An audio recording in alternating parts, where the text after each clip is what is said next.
My name is Jay Patel. I'm the current CEO of Royal Tyres.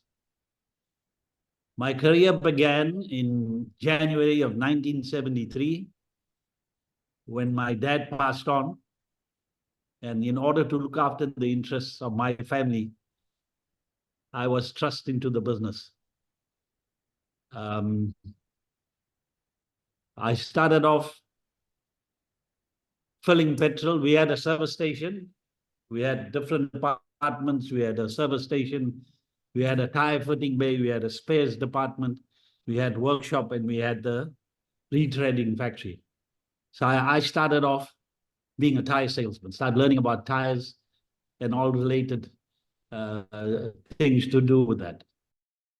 Okay, we had some hiccups along the way in the sense that this was a family business which was run by my father and his two brothers, and out of which came 7 sons. I was one of the sons. I was the youngest. And in 1983 or 1982, the family split.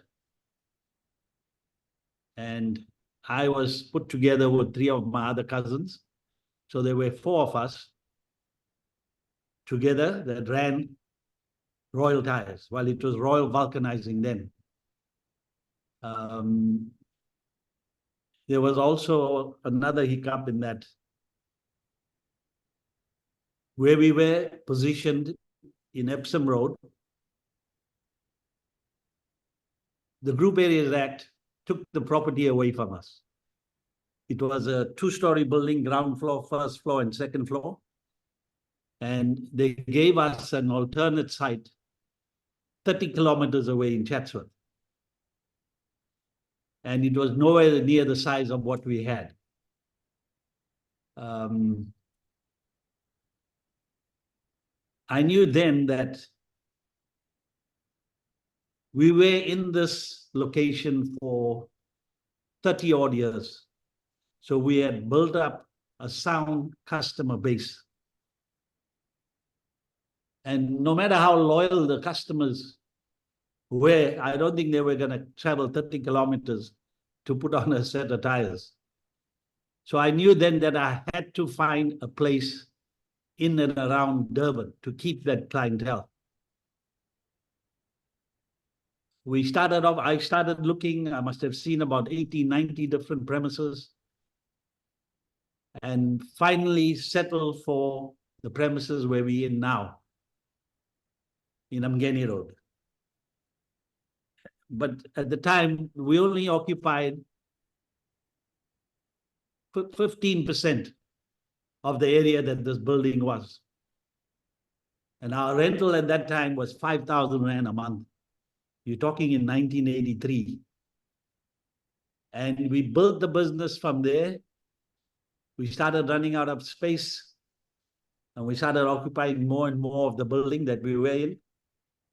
In 1988, if you remember Volvo, they owned this building and did the semi-knockdown kits here, assembled their trucks here.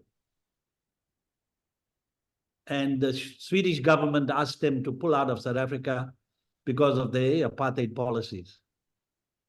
We were then,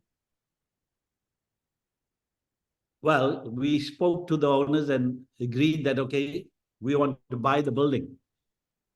It was, at that time, again, now I must tell you, it was 980,000 Rand in 88. We didn't have the money. So we had to go to IDC for a loan, which we got. And we progressed from there, eventually occupying the entire building, which is roughly about 6,500 square meters. Then in 2001, we progressed. We opened a shop in Shepston. And a couple of years later, we opened in Harding. Last year, we opened in Phoenix.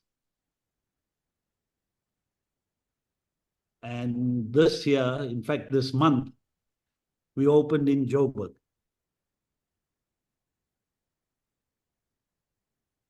and it's going well. We've got no complaints as far as business is concerned.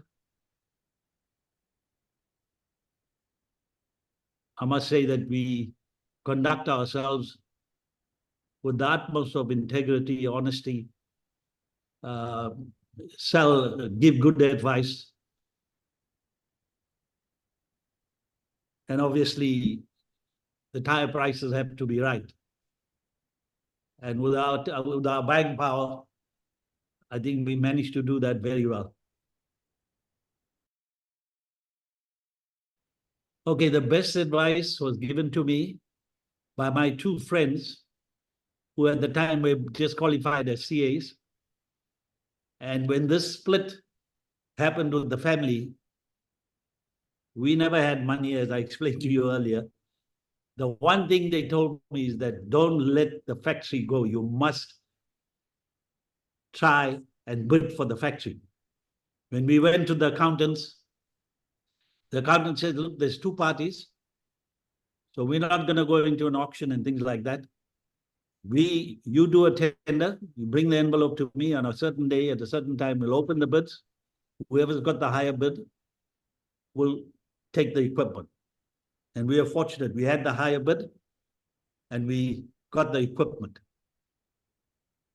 And that advice, I must tell you that without that, I wouldn't have been where I am today, for sure. Yeah, look, I think in any business, more so in a family business, you're always going to have your conflicts.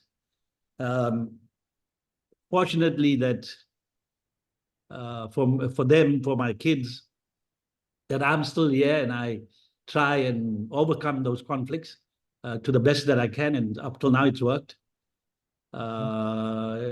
It's like life. You're always gonna get obstacles. Doesn't matter what you do. It's how you overcome them that's important. We very strong on upskilling staff.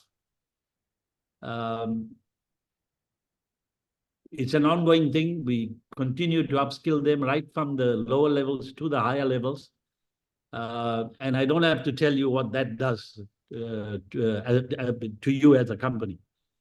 I mean, we have staff here that have been, and not one, but I think there's at least about 12 or 15 that have been here for more than 25 years. So obviously, they've been happy being here for so long, which I think shows that management does look after their staff. The one guy that sticks out is Ratan Tata. He's the chairman of the Tata Group. And his philosophy was very simple.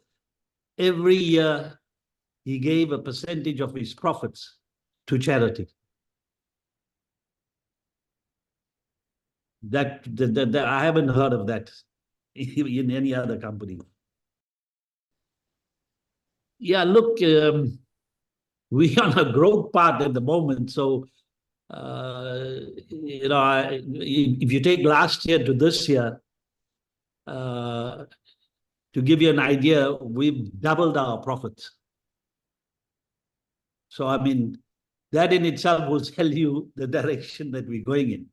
And to do that in these times, there's lots of other colleagues in the industry that are battling in the sense that they're just making ends meet. But thank God, I think we're doing something different and it's working for us. Okay, I was chairperson of the South African Tire Dealers Association. And I mooted the idea to get rid of duties on casings that retreaders used to bring in from overseas for retreading. These were just pure casings, not second-hand, the casings that we use to retread the tires. And there was a duty on that. And we fought that with the customs and excise. And yes, it took us a long time. It cost us a fair bit of money as an association. And eventually we won. And we got rid of those duties. The duties, I think, were 25% at the time. Yeah, I'll tell you, and I keep telling my kids this. I said, remember one thing in life is that you make the money. The day money makes you, you're going to go downhill from there.